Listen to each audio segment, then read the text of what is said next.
July 19, 2024, 3:12 a.m. A converted furniture warehouse on the outskirts of Ploiesti, Romania. Inside, a laptop screen glows blue against a stack of unopened printer boxes. On that screen, 61 cryptocurrency wallets are queued to move $9.1 million between accounts in Estonia, the Seychelles, and a shell company in Dubai. Outside, in a van parked 200 meters down a service road, a Romanian tactical team has been watching that warehouse for 6 hours through a thermal scope, counting entries and exits, timing the intervals between the guards' cigarette breaks, mapping which of the 3 interior lights stayed on past midnight. 2 FBI legal attachés sit in the back of that van with headsets on, listening to a translated audio feed pulled from a directional microphone aimed at a cracked loading bay window. They've rehearsed this breach 14 times on a mock-up built from satellite imagery and a floor plan pulled from a 2019 zoning permit. None of the rehearsals accounted for how loud a metal door sounds at 3:12 a.m. when a hydraulic ram takes it off its hinges in under 2 seconds. 4 minutes later, every one of those transactions freezes mid-transfer, not blocked before they start. Frozen while the money is still moving, still in the wire, still traceable to the second. The man at the laptop, Dmitry Sokolov, 34 years old, doesn't understand what's happening until the door comes off its hinges. He reaches for a USB kill switch taped under the desk. He doesn't reach it in time. 8 months earlier, nobody in that room had ever heard the name Elena Marsh. They knew a different name. They knew Volk. And Volk wasn't supposed to exist. This is the story of how a single FBI Cyber Division analyst, working from a windowless office in Denver, Colorado, spent 8 months pretending to be a Russian-speaking money launderer inside one of the most violent ransomware operations on Earth. Not hacking their servers, not seizing their infrastructure from the outside, talking to them, negotiating with them, becoming, in their eyes, one of their own. By the time this story ends, you'll know exactly how close it came to falling apart, and what it cost to keep it standing. The gang called itself BlackCat, sometimes ALPHV, depending on which forum you asked. Between 2021 and mid-2024, its affiliates had extorted an estimated $340 million from 214 victims. Hospitals, city governments, a water utility in Ohio, a pediatric cancer network in Texas. The FBI had tried seizing their servers once already, in December 2023. BlackCat rebuilt within 13 days. This time, the Bureau decided they wouldn't just take the house, they'd put someone inside it. Denver Field Office, Federal Bureau of Investigation, November 2, 2023.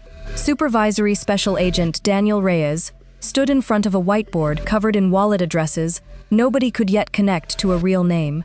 Behind him sat Elena Marsh, 31, an intelligence analyst, not a sworn agent, 5 years into a career built on reading Telegram logs and Russian-language forum posts other people skimmed past. She'd flagged the pattern 6 weeks earlier. BlackCat's ransom negotiations all ran through one recurring intermediary account, a fixer who split payouts between the core group and its affiliates. That fixer had gone quiet. Reyes had an idea. Somebody needed to become the fixer's replacement. Marsh wasn't the obvious choice. She'd never worked undercover. She'd never even worked a wiretap in real time. What she had was 7 years of immersion in the exact dialect BlackCat's admins used online. The specific slang, the specific rhythms of Russian-inflected English, typed by people who'd learned it from pirated films and forum posts, not classrooms. Reyes later told colleagues it wasn't a risk he wanted to take.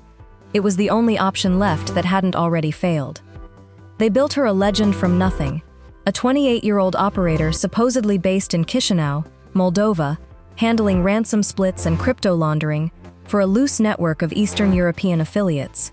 A fabricated criminal resume stretching back to 2019, complete with forum posts seeded years in advance by an FBI contractor, so that when BlackCat's admins searched for Volk, they'd find a trail that predated the operation itself. Marsh spent 3 weeks straight studying transcripts of real ransomware negotiations, memorizing not what criminals said, but how long they waited before saying it. Confidence, it turned out, was mostly about pacing. Building that trail took a small team most people never hear about. A contractor working out of a secure facility in Virginia spent 4 months seeding 23 separate forum posts across 6 different dark web marketplaces, each one time-stamped, cross-referenced, and written in a slightly different register, to simulate a persona maturing over years rather than months. One post, dated to appear from March 2020, complained about a botched crypto mixing job in language a linguist had reverse engineered from real Moldovan forum slang of that exact period. Another, dated 2021, referenced a minor cybercrime bust in Chisinau that had actually happened, giving Volk's legend a plausible brush with local law enforcement that any careful background check would find, and, crucially, would confirm rather than contradict. The team even registered a dormant cryptocurrency wallet with 3 years of sporadic, low-value transactions, enough activity to look lived in, not enough to attract attention. By the time Marsh sent her first message as Volk, the persona already had a longer digital paper trail than most real criminals bother building. The first real test came on November 14, 2023, at 6:12 a.m. Denver time, 2:12 p.m. in Voronezh, Russia. A message landed in an encrypted Tox client on a burner laptop chained to a server with no direct link to any federal building. It came from a user named Andarian. Andarian ran BlackCat's core infrastructure. Nobody in the FBI's case file had a real name for him yet.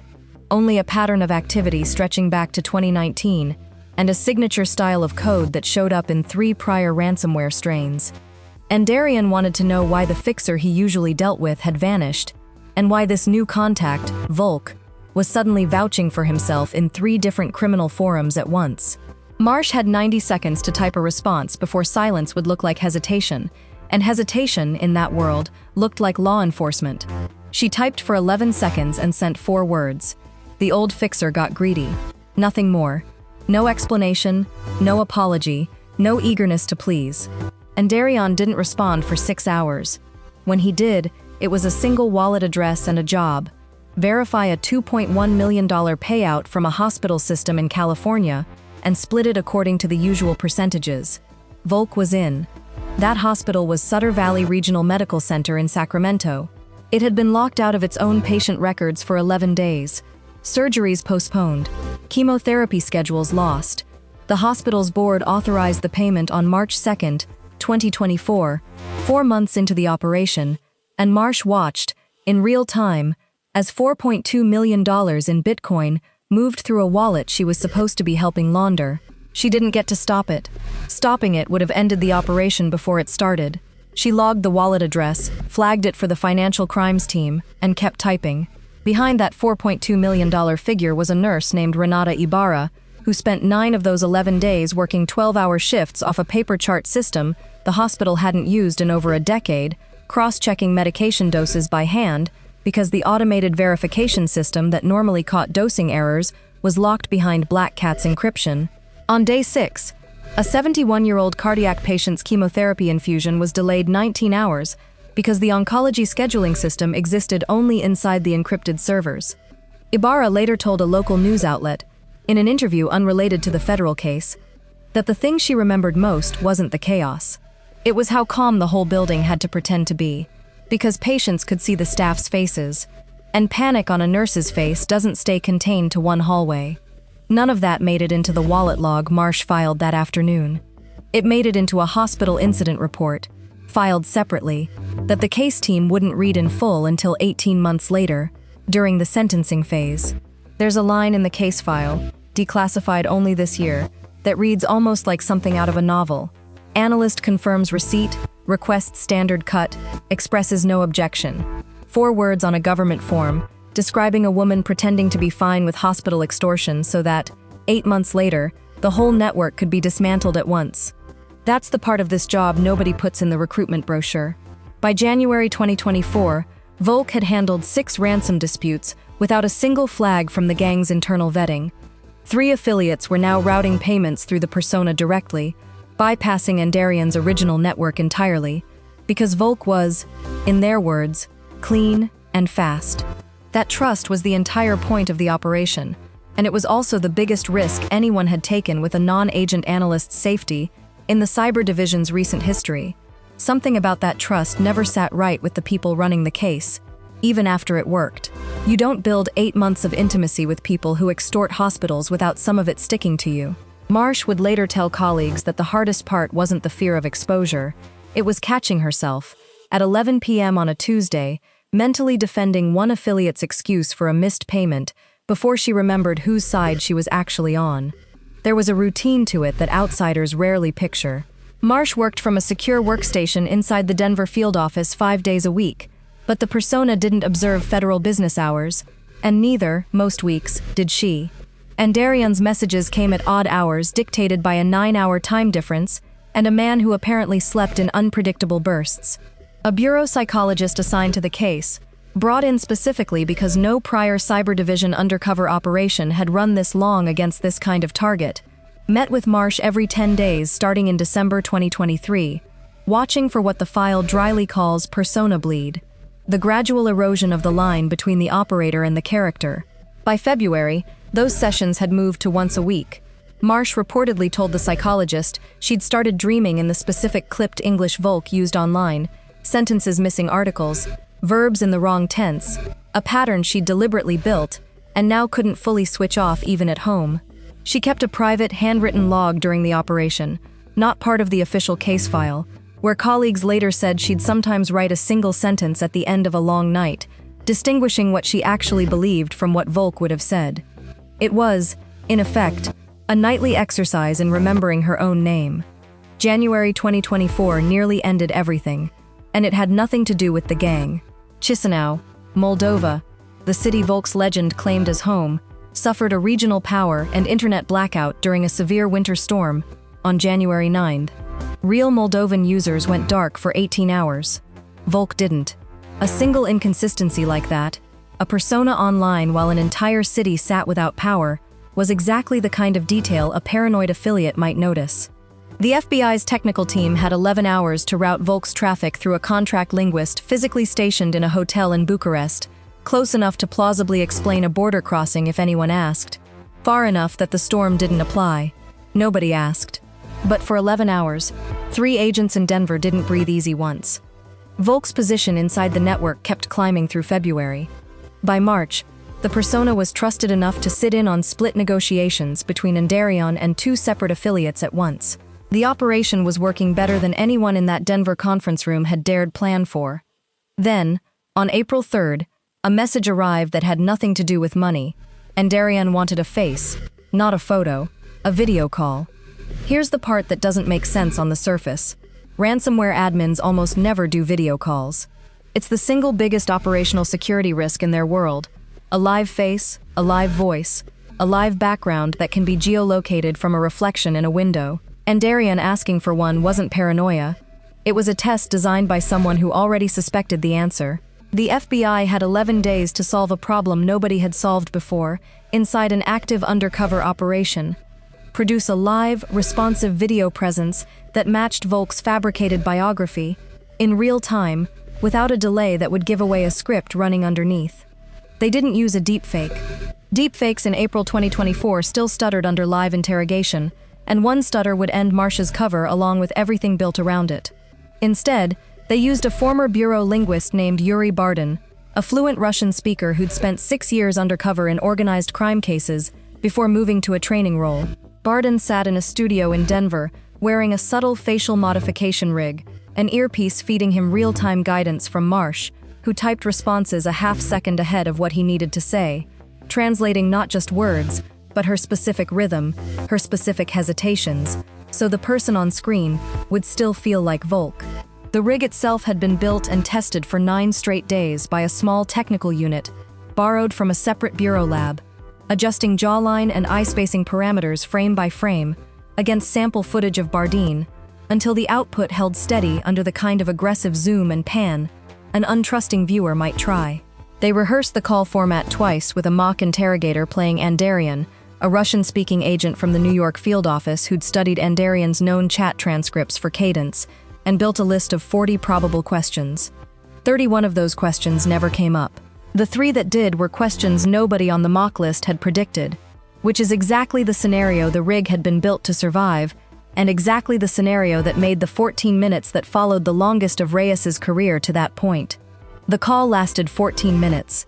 Andarion asked about Volk's supposed apartment, his supposed dog, a detail seated in a 2-year-old forum post nobody but a deeply paranoid admin would have bothered to dig up. Bardin answered without missing a beat, because Marsh had made him memorize that dog's fictional name 3 days earlier, certain, somehow, that it would come up. It did, and Darian signed off with a single word in Russian that roughly translates to acceptable. Nobody in that Denver studio spoke for almost a full minute afterward. I spent hours going through the unclassified portions of this case file, and one detail kept nagging at me more than any of the raid footage. It's not the wallets, and it's not the arrests. It's a single line in Marsh's after-action notes from that video call, where she wrote that she'd guessed the dog question would come up because Andarian had asked something almost identical to a different affiliate 8 weeks earlier. She hadn't been told to expect it. She'd just been paying attention that closely, for that long, without a single day off from the character. 6 weeks later, in mid-May 2024, the operation nearly collapsed for a reason that had nothing to do with tradecraft. A confidential human source inside the gang's internal Telegram admin channel, an informant the Bureau had cultivated under the handle Sable, who'd quietly vouched for Volk's legitimacy months earlier, went dark. No messages for 9 days. In an operation built entirely on trust chains, one broken link upstream of Volk was enough to unravel everything downstream. Reyes considered pulling Marsh out entirely on May 19th. She argued against it. If Volk disappeared now, right as 3 affiliates were preparing their biggest coordinated attack of the year, it would look exactly like what it was. Sable resurfaced on May 28th. Not compromised, not turned, not dead. Arrested in an unrelated matter by Moldovan police over a stolen vehicle charge, held for 9 days without phone access, released with the case dropped for lack of evidence. 9 days of silence, one government's unrelated paperwork away from ending an FBI operation that had cost 8 months and touched 214 victims. Nobody at the Bureau found that funny at the time. Some of them find it a little funny now. By June, Volk wasn't just trusted. Volk was essential, and Darian had started routing every affiliate dispute through the persona, effectively making an FBI analyst the de facto arbitrator of a criminal organization's internal finances. It was, by any measure, working, and it was about to get much worse before it got better, because the affiliate group was 3 weeks from launching its most ambitious campaign yet, one that would put the entire operation on a collision course, with a decision nobody wanted to make. What strikes me about this stretch of the case isn't the tradecraft. It's what the tradecraft demanded of one person. The Bureau built an elaborate legend, a body double for video calls, a technical apparatus spanning 3 field offices, but none of that infrastructure could sit in the chair and type the actual words, day after day, to people who were actively hurting hospitals and cities, while she vouched for their payment splits. Somewhere between month 4 and month 6, the job stopped being about tradecraft and became about a single woman's ability to keep going. June 11, 2024. City of Prescott, Arizona. City services down for 6 days. Water billing systems locked. Emergency dispatch running on paper. The city council authorized a payment of $1.8 million on June 16th, and it moved through the same infrastructure Volk had helped legitimize 5 months earlier. This was the 20th confirmed payment the persona had touched since November.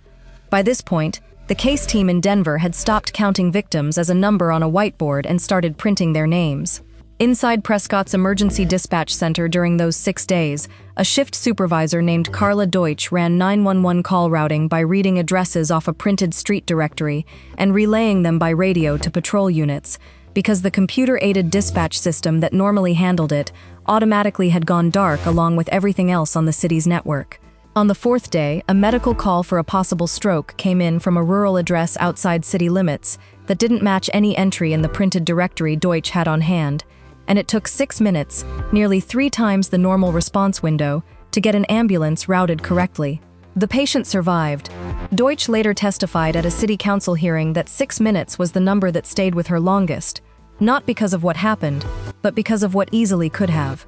That hearing transcript sat in a municipal records office for over a year before a federal investigator, cross-referencing victim impact statements ahead of the eventual indictment, pulled it and added it to the file Reyes's team kept growing quietly behind the wallet ledgers.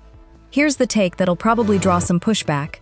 Keeping Volk's cover alive meant the Bureau, at multiple points between January and June 2024, had specific intelligence about targets the gang planned to hit next, and let at least 2 of those attacks proceed, rather than risk tipping off the network with an early warning.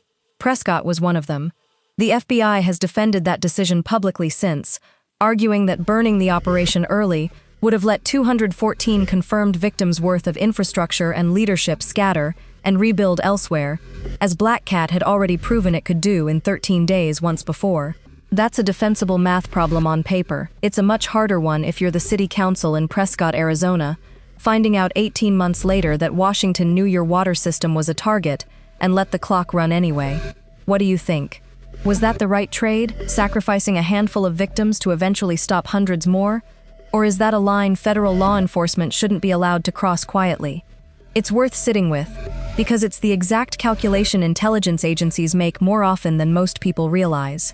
The closest call of the entire operation came on July 2nd, 2024, 17 days before the takedown.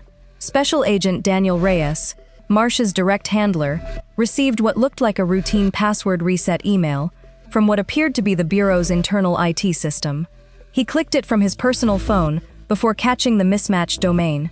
For 11 agonizing days, the case team operated under the assumption that Reyes's device might have been compromised by a hostile actor with visibility into the operation itself, possibly even someone inside a partner agency. All contact with Marsh's undercover persona was frozen. Volk went silent inside the gang's channels at the worst possible moment, 3 days before a scheduled payout dispute that Andarian expected resolved immediately. Those 11 days weren't passive waiting.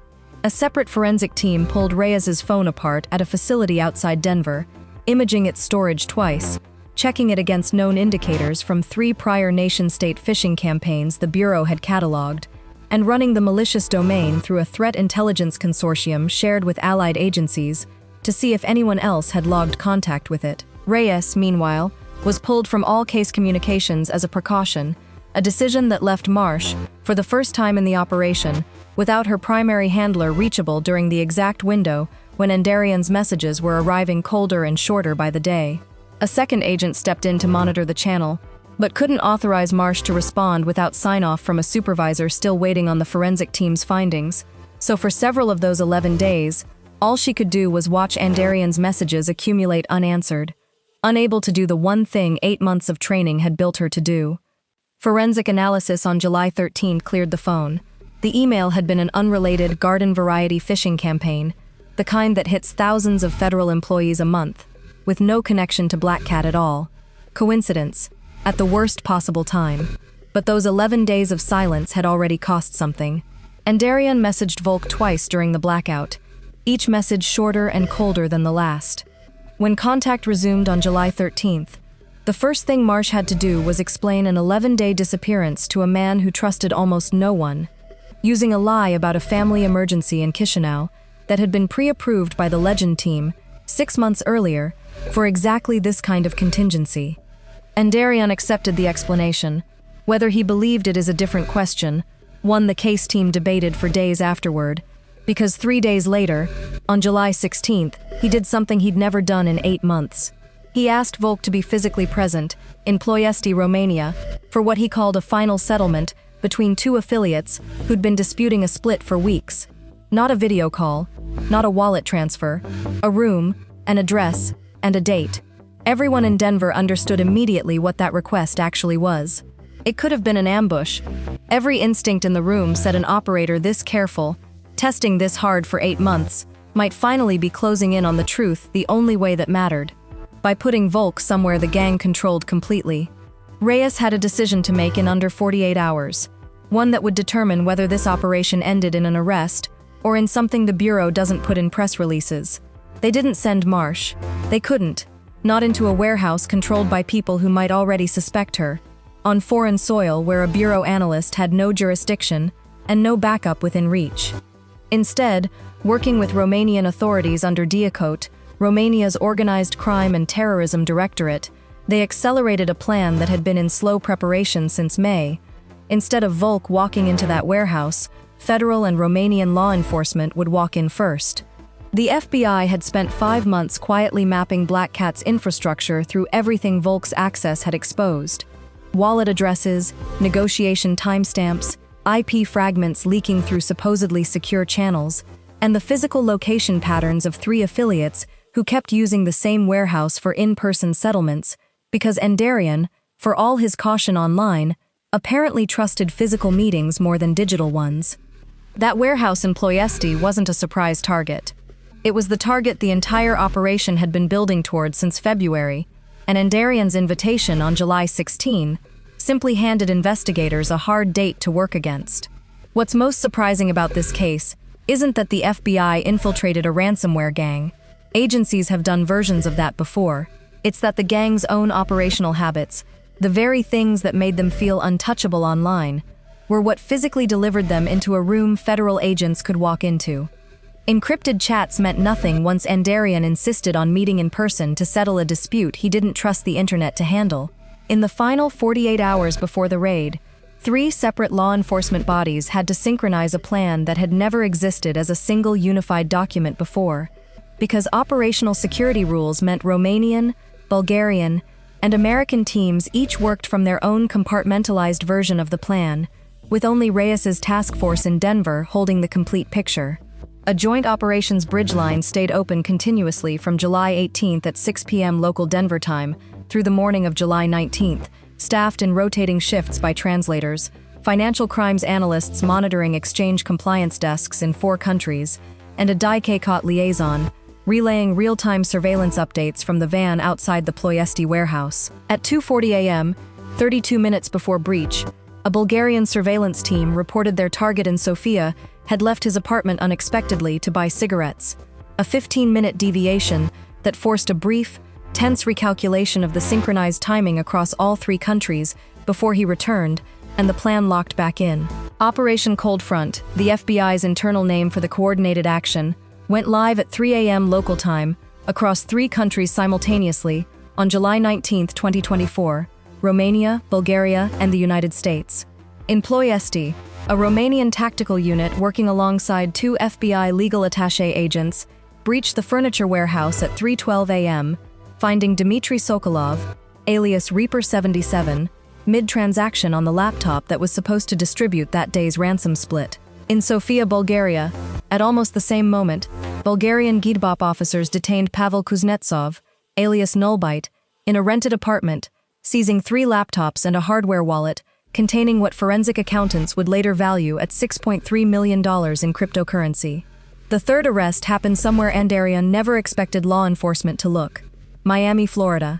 Marcus Whitfield, 24, a former IT contractor from Tulsa, Oklahoma, had been operating under the alias Ghost Ledger for 18 months, believing his American location made him functionally untouchable, since BlackCat's core leadership assumed US-based affiliates were too exposed to risk domestic operations.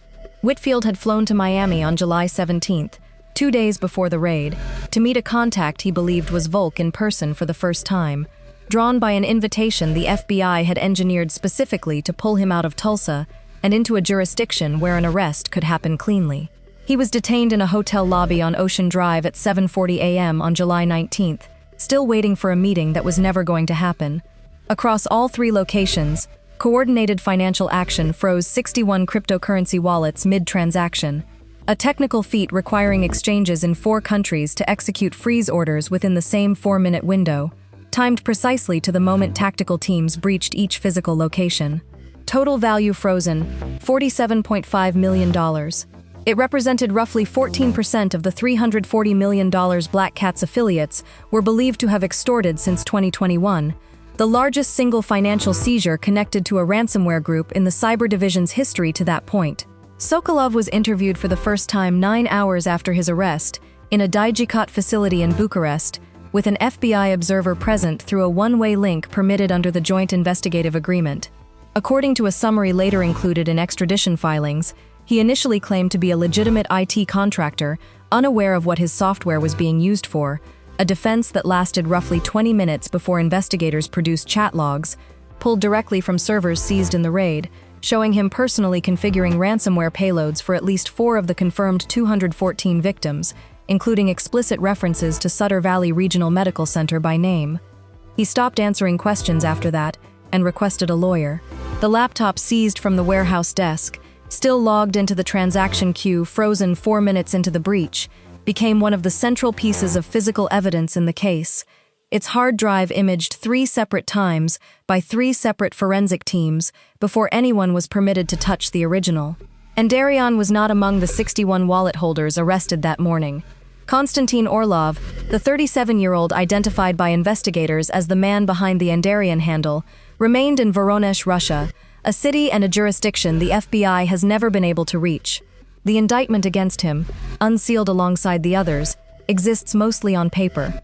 Unless he leaves Russia, it's likely to stay that way. Elena Marsh's persona, Volk, effectively ceased to exist within hours of the raid. Every affiliate who'd trusted the fixer with millions of dollars in ransom splits woke up on July 19 to find their entire network dismantled and had no way of knowing that the calm, efficient contact who'd handled their money for 8 months had been sitting in a federal building in Denver the entire time, typing responses between briefings on the very victims that money had come from. Dmitry Sokolov pleaded guilty in a Bucharest court in October 2024 to charges under Romania's cybercrime statute, receiving 11 years, with extradition proceedings to the United States pending on separate federal wire fraud charges that could add significant time once Romanian proceedings conclude. Pavel Kuznetsov faced similar charges in Bulgaria, with a Sofia court sentencing him to 9 years in February 2025, while a parallel U.S. extradition request remains active.